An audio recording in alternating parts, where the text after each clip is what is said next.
voyez, et Samuel. Samuel Dans le temple, avait entendu la voix de Dieu. Mais il ne connaissait pas comment Dieu parle. Alléluia.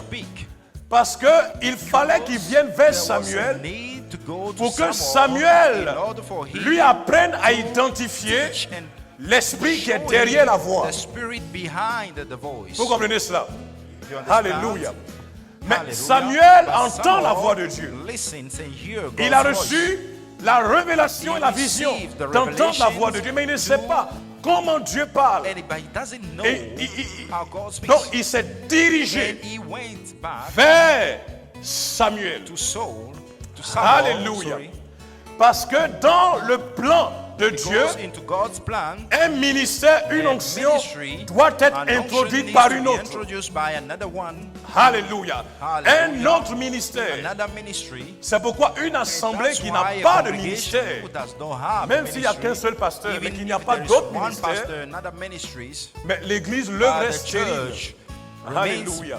Parce que tout reste au niveau du pasteur. Mais quand il y a plusieurs ministères, quand il y a des évangélistes, il y a des docteurs, des prophètes, des pasteurs, cela fait une différence et positionne le pionnier comme étant l'apôtre. Alléluia. Il devient l'apôtre. Gloire à Dieu. Alléluia. C'est pour cette raison qu'on appelle le pasteur un apôtre. Ce n'est pas parce qu'on veut lui donner un autre titre. Non.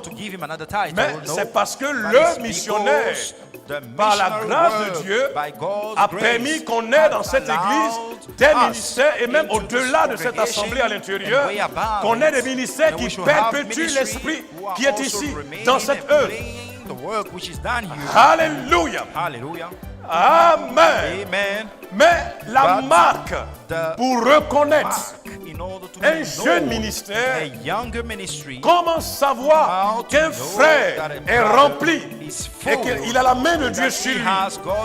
Le premier signe, mes frères, c'est la soumission. C'est l'obéissance aux anciens. Alléluia. C'est le premier signe.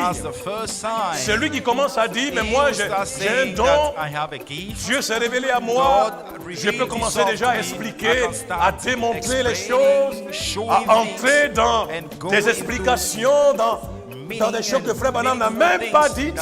Alléluia. Et qui refuse d'être repris. Il n'ira pas loin. Amen. Il n'ira pas loin. Mais un ministère qui reste soumis, qui reste humble, obéissant, il ira toujours plus loin. Regardez même l'apôtre Paul. Paul était le prophète de l'âge d'Éphèse, n'est-ce pas? Mais quand il y a des éléments de questions, il se réfère aux apôtres. Parce que lui-même il a dit que nous sommes établis sur le fondement des apôtres et des prophètes. Donc bien qu'il soit prophète, il sait que les apôtres représentent quelque chose. Et c'est Christ qui est la pierre angulaire. Est-ce que vous comprenez cela? Paul savait que les 12 apôtres sont les patriarches du Nouveau Testament. Comme on a eu 12 patriarches dans l'Ancien Testament, Dieu nous donne 12 patriarches dans le Nouveau Testament. Quand vous lisez dans Jean, dans l'Apocalypse, vous verrez que les fondements porteront les noms des 12 apôtres. Alléluia. Amen. Même l'apôtre Paul, il savait cela. Il connaissait cela.